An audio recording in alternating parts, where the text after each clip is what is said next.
Fermat's last theorem and the differences of the cubes.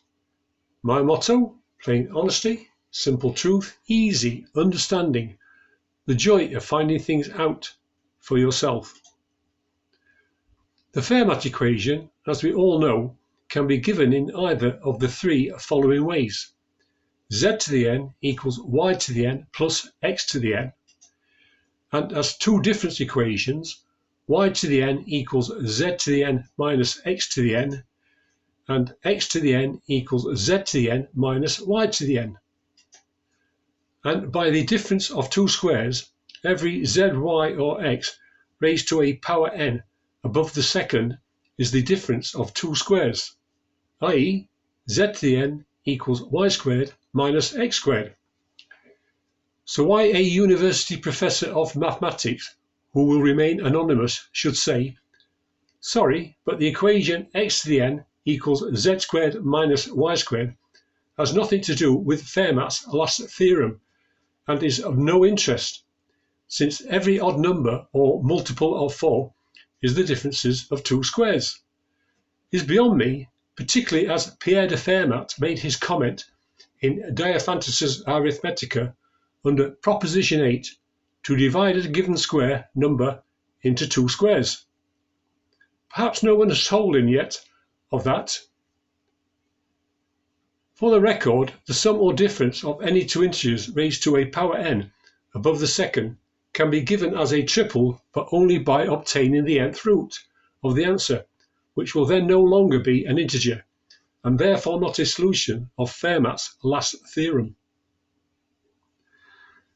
We are told that the theorem was proved first for the quartics, and then with greater difficulty for the cubes, and then after 350 years using the modern tools of mathematics for all exponents all the way to infinity. Since the Fermat equation can be stated as two difference equations, I will show by simply calculating the differences of adjacent cubes numerically in 6 different ways that whilst Fermat's now famous remark was right to be made for his time, that the subsequent pursuit for a proof was taken to unnecessary extremes way beyond the truth inherent in the theorem. Method 1. This is simply subtraction of adjacent cubes, and we can also see how the cubic quadruples arise as a direct consequence.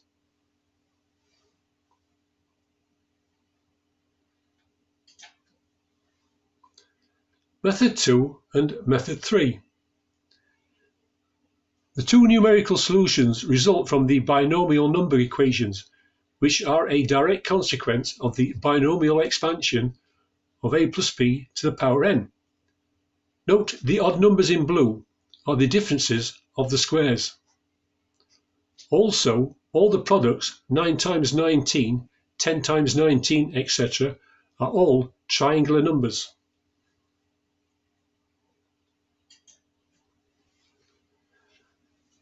Methods 2 and 3 extended to z to the power 4 minus y to the power 4. Replacing the difference of squares on the previous slide with the difference of cubes highlighted blue, and replacing the second power with the third, gives the difference for the quartics. This can be applied indefinitely to the differences of all powers to infinity.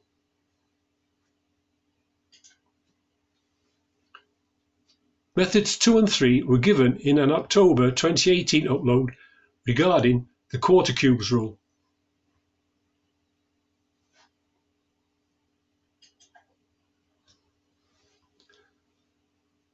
Method 4.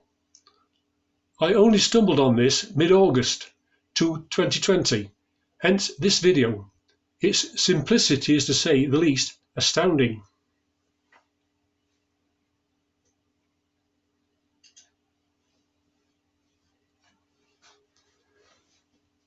Method 5.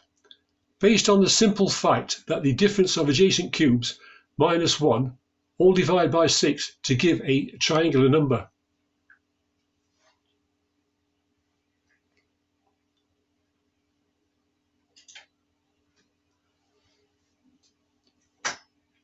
Fundamentally, This is because by the binomial theorem, when c equals a plus b, and when b equals b cubed equals 1, then c cubed minus a cubed equals 3a times c plus 1 cubed. And since c minus a equals 1, the product AC is always the product of two adjacent integers, otherwise known as a pronic number, which is just twice a triangular number, QED.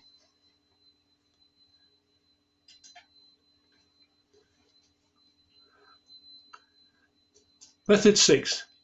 Based on another simple, well-known fact that the difference of two adjacent triangular numbers squared is equal to the cube of the difference of the two triangular numbers.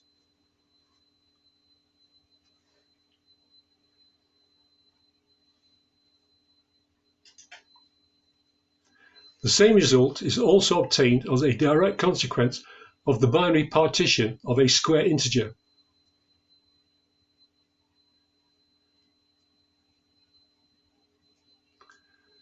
Six.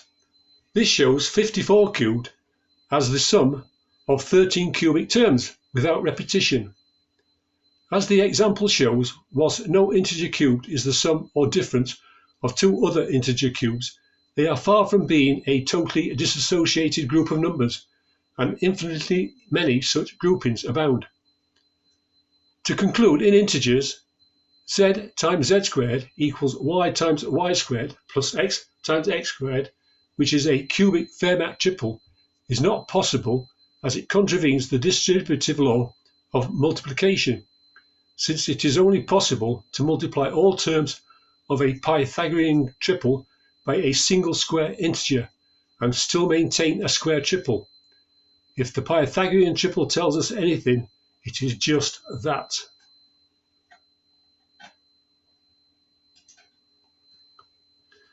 The simpleton, x to the n equals z squared minus y squared, reigns supreme, QED.